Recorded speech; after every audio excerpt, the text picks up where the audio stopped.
मरता है तो मर जाए। तुम जैसे सैकड़ों आते हैं, ऐसे सबको देने लग जाओ, मेरी तो दुकान बंद हो जाएगी। चल हट यहाँ से। अंकल मैं फ्री में थोड़ी ना मांग रही हूँ, 50 रुपए तो कम है, मैं बाद में दे जाऊंगी, मुझ पे भरोसा करो। तुम भिखारियों का क्या भरोसा, एक बार चली गई तो दोबारा शक्ल नहीं दिखाएगी। चल हट।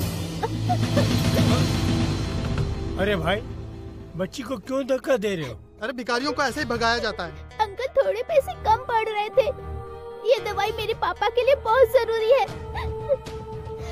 कितने पैसे कम है भाई? 50 रुपए। ये लीजिए 500 रुपए, बाकी 450 रुपए वापस कीजिए।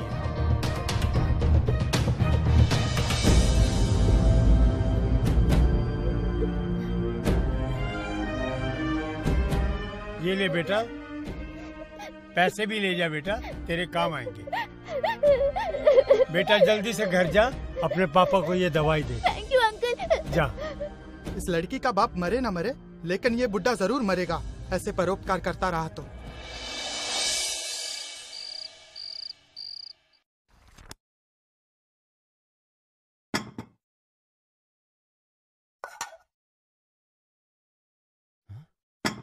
ये क्या है? सिर्फ दाल ही दाल बनी है, कोई सब्जी नहीं बनाई क्या?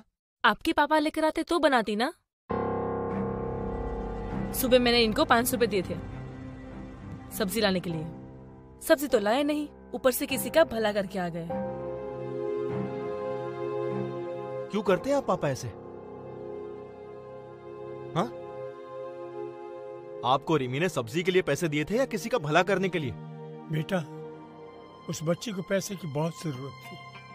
हाँ, तो उसे पूरे पैसे देने की क्या जरूरत थी? 10-20 रुपए देकर भी तो आप पीछा छुड़ा सकते थे ना। हाँ? अब देखिए, आपके इन्हीं चक्करों की वजह से हमें दाल रोटी खानी पड़ रही है। और रिमी, तुम पापा को दोबारा पैसे देकर बाजार नहीं भेज सकती थी क्या? इनका क्या भरोसा, कहीं वापस कोई जरूरतमंद मिल जाता तो उसे भी पैसे देकर वापस खाली हाथ घर लौटाते। तुम कोई नौकर क्यों नहीं रख लेती हो? हाँ, अगर नौकर रख लिया तो घर में पड़े पापा क्या करेंगे? अरे पर कम से कम ये सब तो नहीं होगा। थोड़ा बहुत काम कर रहे हैं तो हाथ पैर चल रहे हैं, कुछ नहीं करेंगे तो बिस्तर पकड़ लेंगे, और वो मुसीबत भी हमें ही झेलनी पड़ेगी। फिर कौन करेगा इनकी सेवा? बेटा, वो बच्ची सही में बहुत मजबूर थी। अगर उसके पापा को दवाई न मिलती तो पता नहीं क्या हो जाता। दादू ने तो अच्छा काम किया है, आप उन पे क्यों चिल्ला रही हो? मेरी टीचर कहती है जो नीडी पीपल की हेल्प करता है वही गॉड होता है। सनी, बड़ों के बीच में बोलना बैड मैनर्स होता है। देखो, कल सुबह मुझे ऑफिस जल्दी पहुंचना है, इसलिए कल सुबह दादू ऑटो से स्कूल छोड़ने जाएंगे, ठीक है? चलो जल्दी से अपना खाना फिनिश करो और जाके सो जाओ। आपका बेटा तो दाल को हाथ भी नहीं लगाता, आज इसे भूखा ही सोना पड़ेगा। मम्मी, टीचर कहती है पल्सेस में खूब विटामिन होते हैं, हमें खाने चाहिए। दाल तो मैं जरूर खाऊंगा। तो ठीक है, सभी आज दाल ही खाओ। दादू, कभी कभी दाल भी खानी चाहिए, सेहत के लिए अच्छी होती है। दो।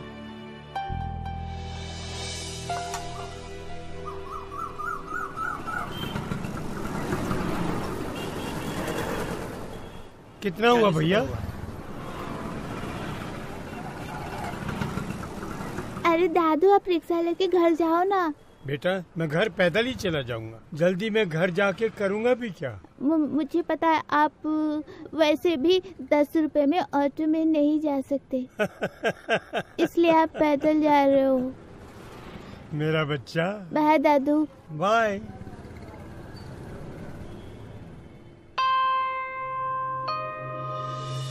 क्या हुआ बेटा? दादू, टीचर ने भी कहा था भगवान जब भी दुनिया में आए उन्हें लोगों ने बहुत दुख दिया, लेकिन भगवान तो निडी पीपल की हेल्प करते हैं, तो पीपल उनको क्यों दुख देते हैं? बेटा, जब इंसान किसी दूसरे इंसान के काम आएगा तो भगवान को यहाँ आने की जरूरत ही नहीं पड़ेगी। हमारे अंदर इंसान का दिल होना चाहिए। हाँ दादू। और मुझे यकीन है कि तुम भी नीडी पीपल की हेल्प करोगे। मैं भी नीडी पीपल की हेल्प करूँगा। मैं आप जैसा ही बनूंगा। हाँ, मुझे पता है बेटा। चलो बेटा।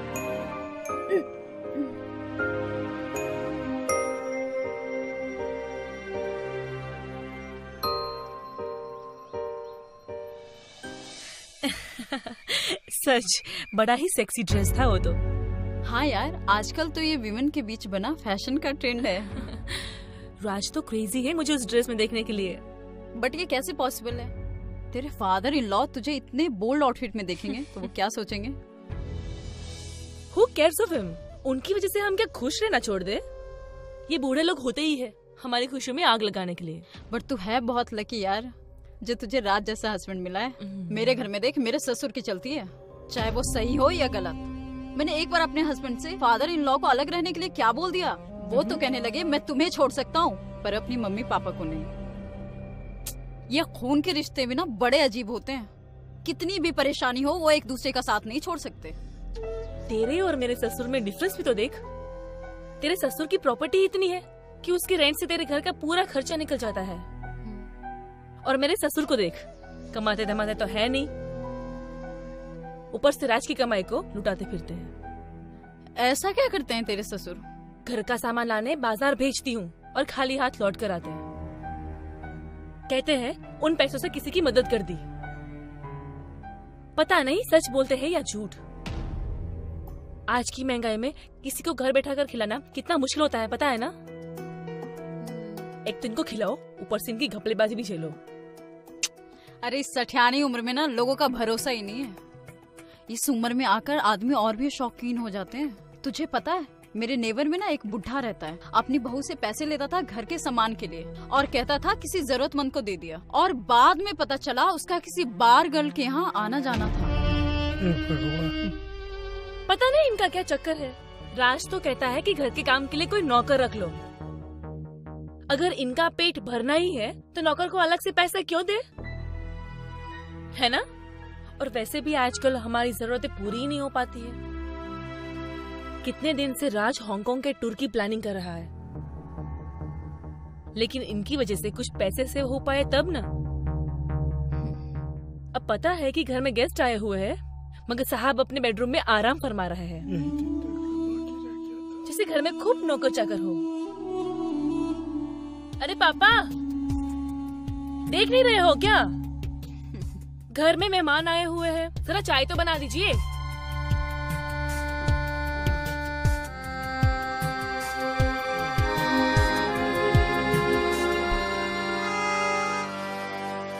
अरे छोड़ना, बुलाते रहेंगे। और बता, तूने और कौन सी ड्रेस देखी?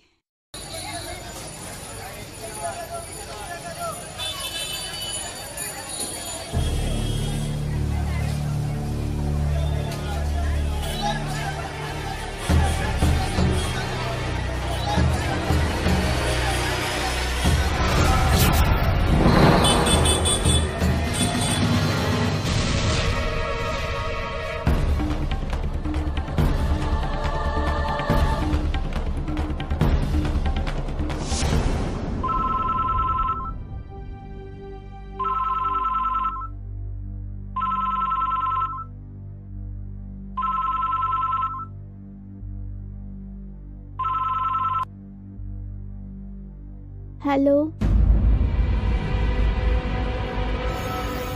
ठीक है अंकल, मेरे दादू का ख्याल रखना। मैं अभी अपने डैडी को भेजता हूँ।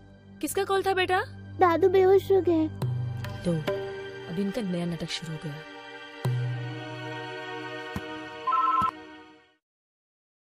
Hello hello daddy. ये किसको कॉल कर रहे हो तुम? हेलो सनी बेटा, तुम कुछ बोल क्यों नहीं रहे हो? डैडी को। देखो बेटा, छोटी छोटी बातों के लिए पापा को परेशान नहीं करते, ओके? तुम जाओ जाके खेलो, दादू आ जाएंगे। Okay? Hello,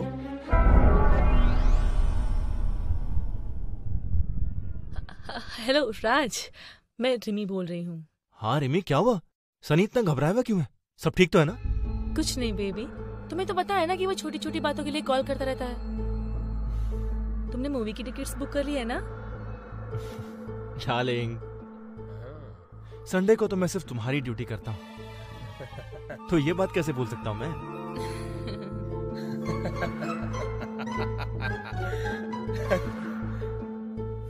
bye darling, love you. क्या हुआ बे? तू क्यों इतना हंस रहा है? तेरी शादी होने दे, फिर देखता हूँ मैं तू कैसे हंसता है।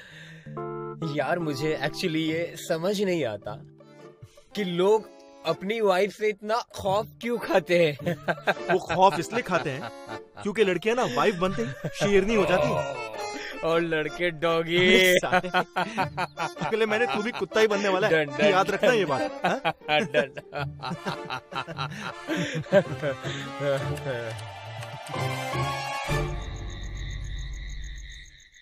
सनी! अरे मार क्यों रही हो मेरे बेटे को? बेटा, तुम्हें मैंने पैसे किस लिए दिए थे? टीचर को देने के लिए। फिर पैसे कहाँ गए? स्कूल में मुझसे कहीं गिर गया। झूठ बोलता है। हाँ, मुझे सब मालूम पड़ चुका है। सच सच बोल। हाँ बताता हूँ। बोल। रन के डैडी एक्सपायर हो चुके हैं, उसके मम्मी के पास जॉब भी नहीं है। अगर उसकी फीस डिपॉजिट नहीं होती तो टीचर उसे स्कूल से निकाल देती। कितना अच्छा काम किया मेरे बेटे ने। क्यों मार रही हो तुम इसे? और अगर तुम्हारी फीस डिपॉजिट नहीं हुई तो तुम्हें भी स्कूल से निकाल दिया जाएगा। ये नहीं समझ में आया तुम्हें? अरे तुम्हें दोबारा फीस भर दूंगा, इसमें तुम्हें मारने की क्या जरूरत है? तुम्हारे पापा ने हमें क्या कम बर्बाद किया है जो ये भी उनके कदमों पे चल निकला? यहाँ हम अपना बजट संभालने के लिए अपनी जरूरतें कम कर रहे हैं और वो है कि दूसरों पे लुटाए जा रहे हैं। और तुम देखो, अगर तुमने दादू की तरह हरकतें की तो तुम्हें घर से बाहर निकाल दूंगी, समझा? उनको तो मैं कुछ कह नहीं सकती, इनको जो बुरा लगता है। हाँ।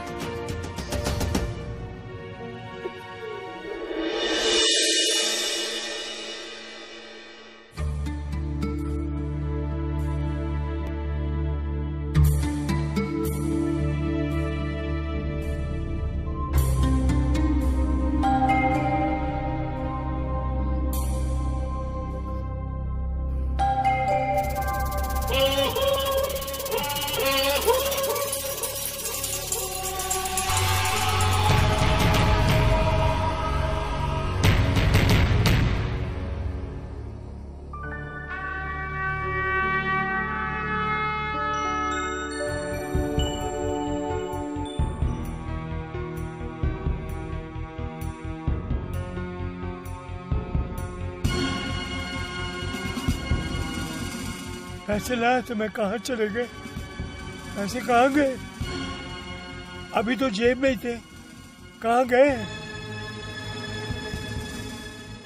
हे भगवान, वैसे ही मेरे साथ इतनी परेशानियां लगी हुई हैं, अब क्या होगा? अंकल जी हट जाइए ना, मुझे देर हो रही है। अंकल साइड में खड़े होकर के देखिए ना, दूसरे को क्यों तकलीफ दे रहे हैं? देखिए अंकल, साइड हो जाइए, साइड हो जाइए।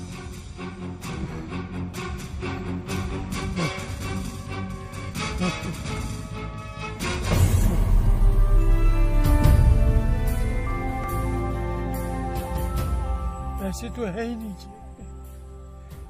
मैं तो लाया था, कहाँ चले गए? क्या जवाब दूंगा उनको मैं? पहले मेरे ऊपर बड़ी मुसीबत पड़ी रहती, अब क्या जवाब दूंगा?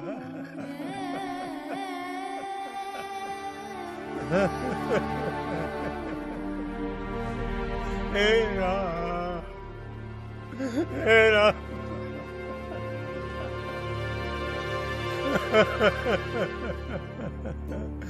अब क्या करूंगा मैं?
बेटा, मेरा एक छोटा सा काम कर दोगे क्या? सनी के आने से पहले मुझे कहीं छोड़ दोगे क्या?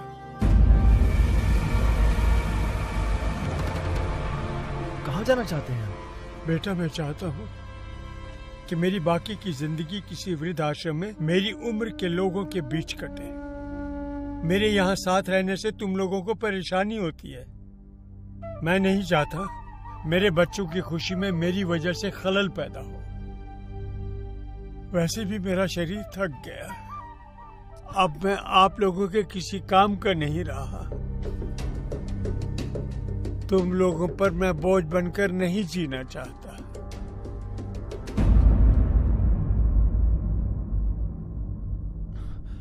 और सनी को कह देना मैं उसके जन्मदिन पे मिलने जरूर आया करूंगा। लेकिन पापा आप सनी की बिल्कुल टेंशन ना ले। उसे मैं समझा दूंगी। आपने जो डिसीजन लिया है ना, वो बहुत सही लिया है। और वैसे भी आजकल आपके साथ रहकर वो बहुत बिगड़ गया है। हमारी कोई बात नहीं सुनता। और वैसे भी राज, पापा ने जो डिसीजन लिया है ना, वो बहुत सही लिया है। वो वहाँ खुश रहेंगे और हम यहाँ। पर रीमा, मेरी बात तो देखो, तुम अब जल्दी जाओ, डिले मत करो।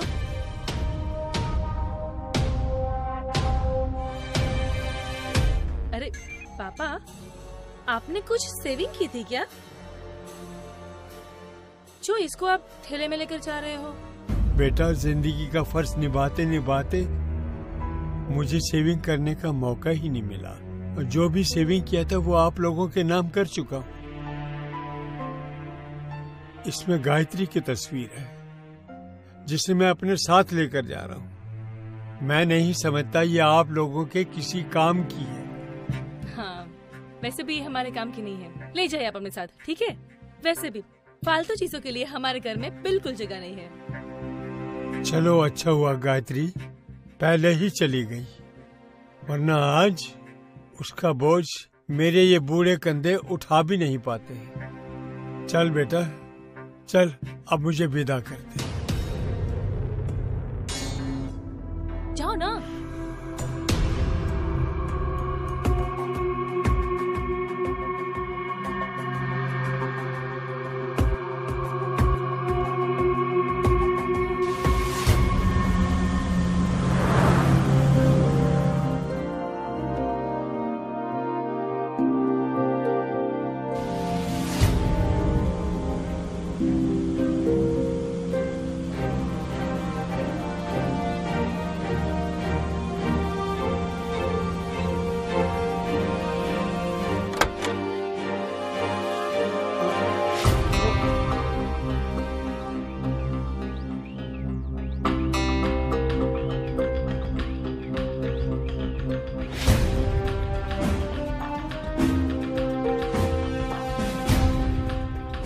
चल गायत्री, हमारी किस्मत में नियति ने ये जगह पहले से ही निश्चित कर रखी है।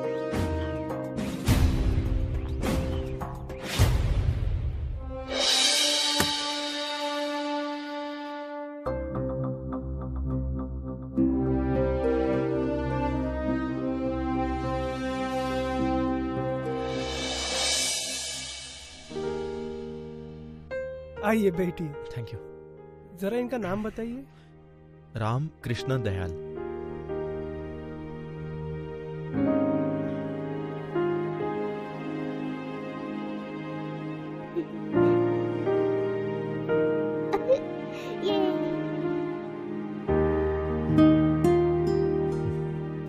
अरे वाह, मैं ये पहला आश्रम देख रहा हूँ जहाँ बूढ़ों और बच्चों को एक साथ सहारा मिला है। जी हाँ, दोनों अपने अपने घर वालों को मिस ना करे, इसलिए दोनों के लिए एक ही आश्रम बना है।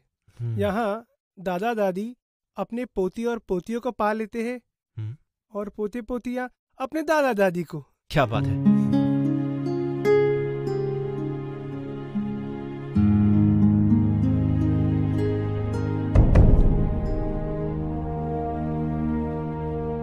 भाई साहब, वो आदमी कौन है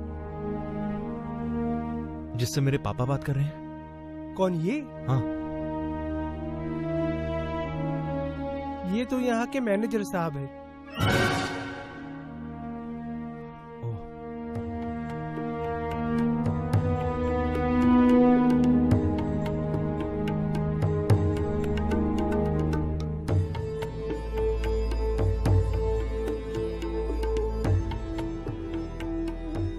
आपने मुझे किस लिए बुलाया है? कुछ काम था? सर वो मुझे आपसे कुछ पूछना था। कहिए, क्या पूछना है? सर मुझे एक सेकंड सर, सो सॉरी। हाँ बोलो रिमी। पोस्ट से छुटकारा मिला कि नहीं? देखो मैं अभी किसी से बात कर रहा हूँ तो मैं कॉल बैक करता हूँ। हाँ ठीक है। अच्छा रुको, मेरी बात सुनो। उनसे कहते ना कि सन्नी के बर्थडे पर भी आने की जरूरत नहीं है, क्योंकि मैं नहीं चाहती कि मैं सनी पर उनकी परछाई तक पड़े। ठीक है? मैंने तुमसे कहा ना, फोन रखो, अभी बाद में कॉल करता हूँ तुम्हें। Okay fine.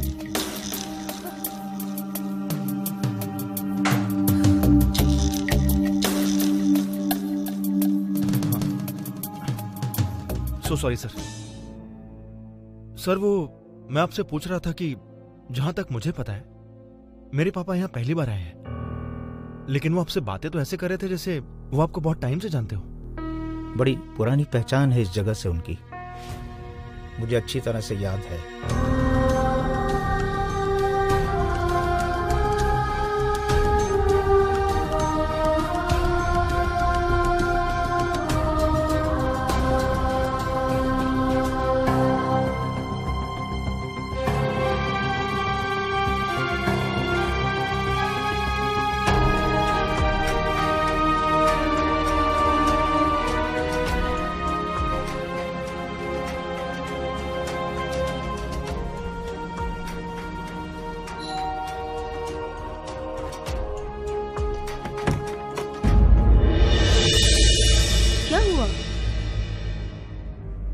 तुम तो ऐसे सैड हो जैसे तुमने पापा को वृद्धाश्रम नहीं शमशान छोड़कर आए हो।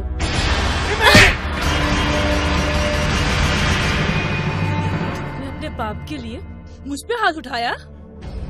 वो बाप नहीं है, भगवान है मेरे। भगवान?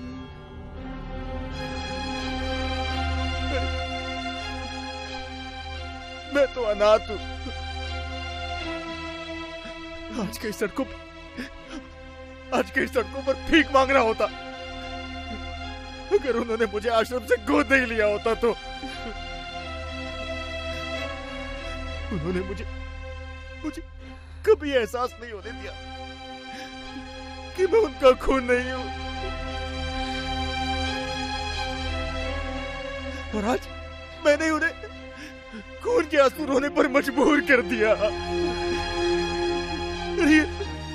ये सब कुछ उन्हीं का तो है। ये घर, मेरा नाम, मेरी पहचान, यहाँ तक कि तुम भी। क्या तुम्हारे पापा मुझे अनाथ को तुम्हें सौंप दे? बोलो। ये तुम्हें कैसे पता चला? किसने बताया तुम्हें ये सब?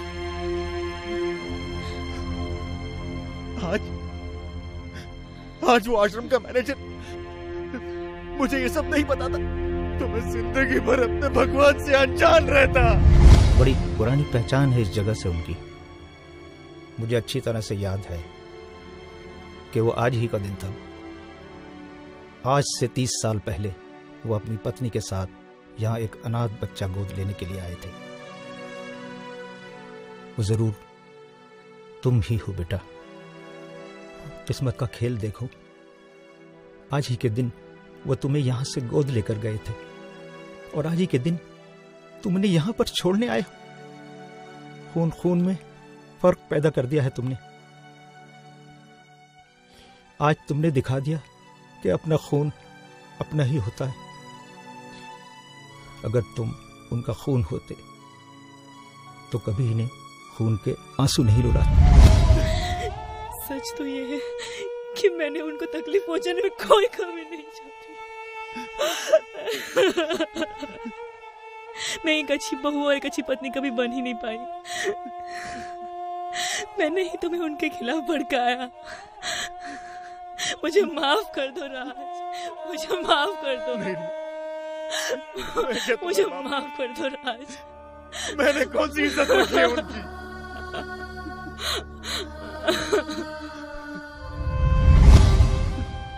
मैं उनके पैरों में गिरकर बहुत रोया, बहुत गिड़गिड़ाया, और हमने उन्हें इतनी तकलीफें दी है कि अब हम उनका प्यार कभी वापस नहीं पा सकते।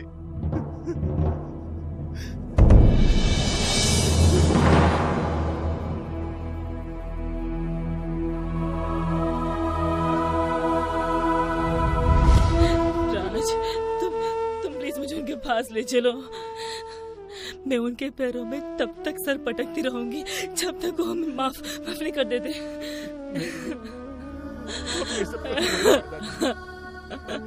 वो हमारे पास कभी नहीं आएंगे, कभी नहीं आएंगे। सरप्राइज! मम्मी, डैडी, दादू। पापा, पापा हमें माफ कर दीजिए। पापा हमें माफ कर दीजिए। मुझे बहुत बड़ी माफ कर दीजिए पापा। मैंने बहुत बुरा बर्ताव किया है आपके साथ। मैं माफी के लायक नहीं हूँ।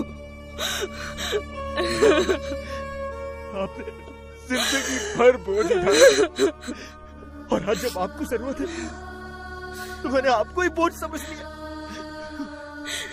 आपने मुझे ये कभी एहसास नहीं होने दिया कि मैं आपकी औलाद नहीं।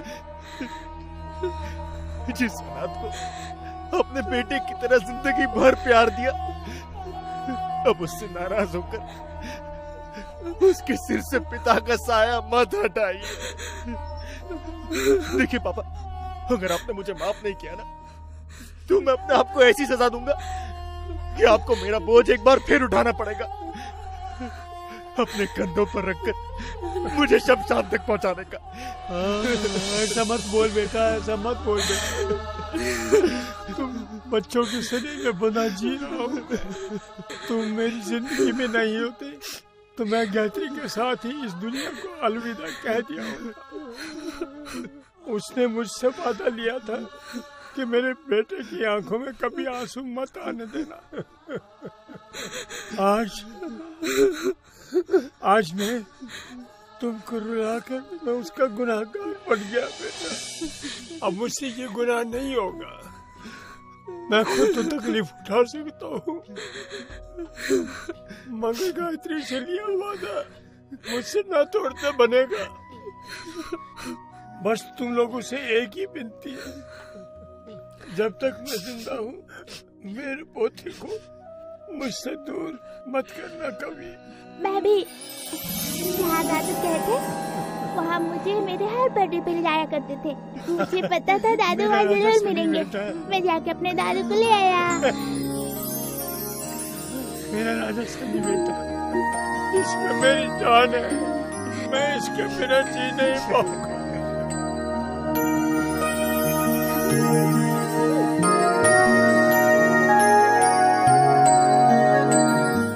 दोस्तों, पसंद आया ना? ऐसे ही प्यारे प्यारे लाजवाब वीडियोस देखने के लिए प्लीज आपके मम्मी पापा से सब्सक्राइब करने के लिए कहिए ना। हम और भी मजेदार वीडियोस आपके लिए ला रहे हैं। तब तक के लिए शुक्रिया। फिर मिलेंगे।